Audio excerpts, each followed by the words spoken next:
M وی ڈربشر کے کریو کی families نے کئی ریکویسٹ بھیجی، لیکن انہیں صرف اتنا بتایا گیا کہ انویسٹیگیشن کرنے جیسا کچھ ہے ہی نہیں۔ مرنے والوں کے خاندان سے یہ بات ہضم نہ ہوئی۔ ان کو ایسا لگ رہا تھا جیسے کوئی بات جان بوجھ کر چھپائی جا رہی ہو۔ ایم وی ڈربشر ایک اسٹیل کا عالمگیر جائنٹ برٹین کے مشہور سوان ہنٹر شپ یارڈ میں صرف 4 سال پہلے بنایا گیا تھا۔ ایک ایسی شپ جو 1.5 لاکھ ٹن سے زیادہ مال لے جا سکتی تھی اور جو 20 سال پہلے تک کی شپ سے 4 گنا زیادہ لوڈ اٹھا سکتی تھی۔ لیکن اس دفعہ بات صرف سائز کی ہی نہیں تھی، ڈیزائن بھی نیا تھا اور ڈربشر ایک OBO کیریئر تھی۔ یہ نئے زمانے کی ایک ایسی شپ تھی جو ایک سائیڈ سے آئل جبکہ دوسری سائیڈ پہ آئرن اور بھر کے لے جا سکتی تھی۔ اس کا سب سے بڑا فائدہ شپنگ کاسٹ کو کم کرنا تھا اور اسی وجہ سے یہ کبھی بھی خالی لوٹ کر نہیں جاتی تھی۔ اگر آئل چھوڑا تو واپس آئرن اور لے جاتی تھی، یعنی شپ ہمیشہ چلتی رہے گی اور کمپنی کو فائدہ دیتی رہے گی۔ ٹریڈیشنل شپس کے مقابلے میں ایم وی ڈربشر 30% تک زیادہ ریونیو بنا سکتی تھی۔ اس کا شمار برج کلاس کی شپس میں ہوتا تھا اور اس وقت ایسی صرف 6 ہی شپس پوری دنیا میں اویلیبل تھی۔ اسے برٹین کے سوان ہنٹر نامی شپ یارڈ نے بنایا تھا۔ اس وقت اس کمپنی کو کافی چیلنجز کا سامنا کرنا پڑ رہا تھا کیونکہ ان کا مقابلہ تھا جاپان اور ساؤتھ کورین شپ یارڈ سے جو وہی شپس زیادہ سستی اور زیادہ جلدی بنا رہے تھے۔ سوان ہنٹر جو کبھی دنیا کی شپ بلڈنگ انڈسٹری کا بے تاج بادشاہ ہوا کرتا تھا، اب جاپانیز اور ساؤتھ کورین کمپنیز کی وجہ سے کافی دباؤ کا شکار تھا۔ انہوں نے کاسٹ کٹنگ کرنا شروع کی اور شاید یہیں پر چھپا تھا ایم وی ڈربشر کے ڈوبنے کا راز۔ اس حادثے کے بعد کئی گھروں میں اندھیرا چھا گیا، لیکن ایک شخص ایسا تھا جس کے لیے یہ صرف ایک نقصان نہیں، ایک مشن بن گیا۔ پیٹر ریڈیارڈ اپنے جوان بیٹے کو ڈربشر میں کھو بیٹھا تھا، لیکن پیٹر صرف ایک باپ ہی نہیں بلکہ ایک ایکسپیرینسڈ شپ سرویئر تھا جس نے اپنی زندگی سمندر اور شپس کا تجزیہ کرنے میں گزاری تھی۔ جب پیٹر خود میدان میں اترا تو اس نے ایک حیران کر دینے والی حقیقت کا پردہ فاش کر دیا۔ 1982 میں ڈربشر کے غائب ہونے کے صرف 18 مہینوں کے بعد ٹائن برج نامی ایک اور برج کلاس شپ نارتھ سی کے طوفانوں سے لڑ رہی تھی اور اچانک شپ کے سپر اسٹرکچر کے آگے اسٹیل میں درار پڑنے لگی۔ کیپٹن نے فوراً ایویکویشن کا حکم دیا اور کریو کو ایئر لفٹ کر کے بچا لیا گیا۔ اس حادثے میں شپ کو بچا لینا کسی معجزے جیسا ہی تھا کیونکہ شاید قدرت بھی اس بار سچائی دکھانا چاہتی تھی۔ جب پیٹر نے اس شپ کا ٹھیک سے معائنہ کیا تو پتا چلا کہ شپ کے فرنٹ سائیڈ کے ایک حصے پر کریکس پڑ چکے تھے۔ مزید کچھ ڈاکیومنٹس پڑھنے کے بعد ان کو معلوم پڑا کہ صرف یہی نہیں بلکہ ہر برج کلاس شپ میں کریکس ڈیولپ ہو چکے ہیں اور یہ کریکس صرف ایک ہی جگہ پر پڑ رہے ہیں۔ اور پھر یہ شپس چپکے سے ریپیئر کے لیے پورٹس میں بلائی جا رہی تھی۔ صرف اتنا ہی نہیں، پیٹر نے ایک اور حیرت انگیز چیز ڈھونڈ نکالی۔ یہ شپس اوریجنل ڈیزائن پلانز کے مطابق نہیں بنائی گئی تھی۔ کچھ حصے ایسے تھے جنہیں جلد بازی میں اوریجنل ڈیزائن سے ہٹ کر بنایا گیا تھا۔ پیٹر کے ہاتھ اب ایک ایسا ثبوت لگ چکا تھا جو شاید ایم وی ڈربشر کی انویسٹیگیشن کو دوبارہ کھول سکے۔ پیٹر نے یہ سارے ثبوت اکٹھے کیے اور ڈپارٹمنٹ آف ٹرانسپورٹیشن کو بھیج دیے، لیکن انہوں نے کوئی ایکشن لینے کے بجائے صرف اتنا کہا کہ ڈربشر کے ڈوبنے کی پراپر انویسٹیگیشن اب ہو چکی ہے اور نئی انکوائری کا کوئی پلان نہیں ہے۔ اتھارٹیز نے کان بند کر دیے لیکن مرنے والوں کی فیملیز نے زبان کھول لی۔ 1984 میں انہوں نے ڈربشر فیملی ایسوسی ایشن بنا لی جس کا صرف ایک ہی مقصد تھا کہ سچ سے پردہ اٹھا کر رہیں گے۔ نومبر 1986 میں ایک اور برج کلاس شپ جس کا نام کولون برج تھا، آئرلینڈ کے کوسٹ کے پاس سمندر میں ہی کریکس پڑنے کی وجہ سے گراؤنڈ ہو گئی۔ اٹلانٹک کے رف سمندر سے گزرتے وقت اس کا حل جو پہلے ہی کمزور ہو چکا تھا سمندر کے جھٹکوں کا سامنا نہیں کر سکا۔ کولون برج 6 میں سے آخری برج کلاس شپ تھی جس میں وہ خاص ریپیئر ورک نہیں ہوا تھا جو پیٹر نے دوسری شپس میں ڈھونڈا تھا۔ لیکن اب کی بار برٹش گورنمنٹ چپ نہیں بیٹھی اور دوبارہ سے ایک نئی انویسٹیگیشن کھولنے کا ارادہ کیا۔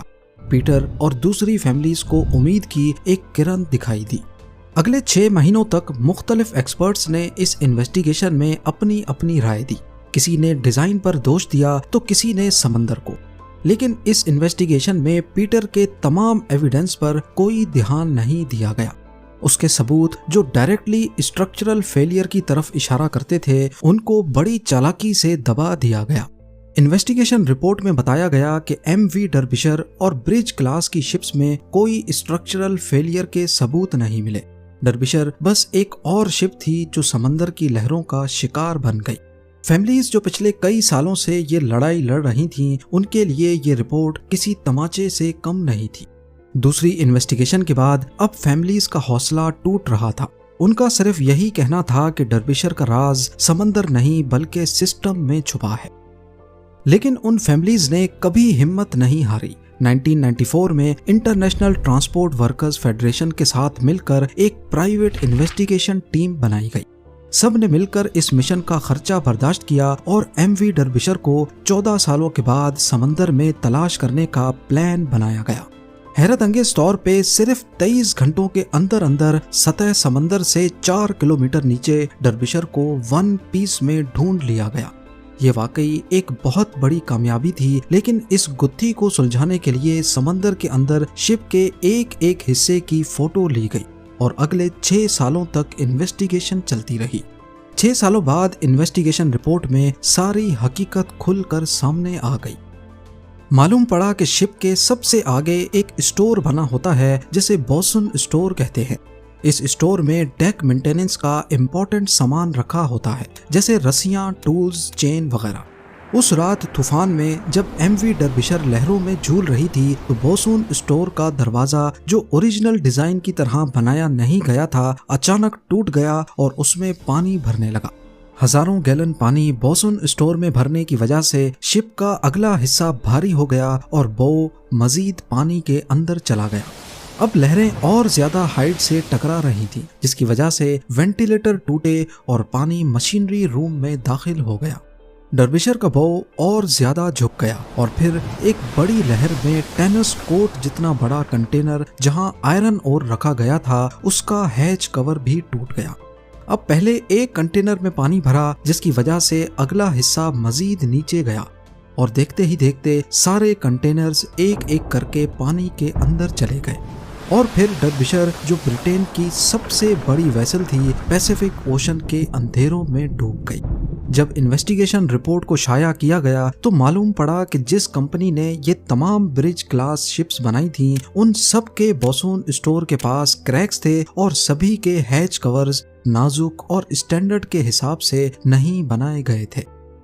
شروعات میں فیملیز کا خیال تھا کہ شاید شپ میں کوئی اسٹرکچرل فیلئر تھا لیکن انویسٹیگیشن میں پتا چلا کہ کوئی میجر ڈیزائن فالٹ نہیں بلکہ چھوٹی چھوٹی کوتاہیوں کی وجہ سے ایک مہان اسٹیل کا قلعہ ڈوب گیا. 1970s کے دوران ہر سال کئی شپس ڈوب جاتی تھی. اتھارٹیز کے لیے یہ ایک نارمل بات اور نمبر گیم رہ گیا تھا. لیکن ڈربشر کی فیملیز نے اپنی پرائیویٹ انویسٹیگیشن کر کے شپنگ انڈسٹری کو ایکسپوز کر دیا. اس کے بعد نئے شپ ڈیزائنز آئے، رولز اور زیادہ سخت ہوئے اور سیفٹی انسپیکشنز پر دھیان دیا جانے لگا. انہوں نے صرف ایک جہاز نہیں ڈھونڈا بلکہ پوری انڈسٹری کو بدلنے پر مجبور کر دیا. آج بھی شپنگ انڈسٹری کے کئی رولز ایسے ہیں جنہیں ایم وی ڈربشر کی وجہ سے بنایا گیا تھا جو خود پیسیفک اوشن میں 4 کلومیٹر نیچے اوشن فلور پر خاموشی سے پڑی ہے. امید ہے زین ٹی وی کی یہ ویڈیو بھی آپ لوگ بھرپور لائک اور شیئر کریں گے. آپ لوگوں کے پیار بھرے کامنٹس کا بے حد شکریہ. ملتے ہیں اگلی شاندار ویڈیو میں.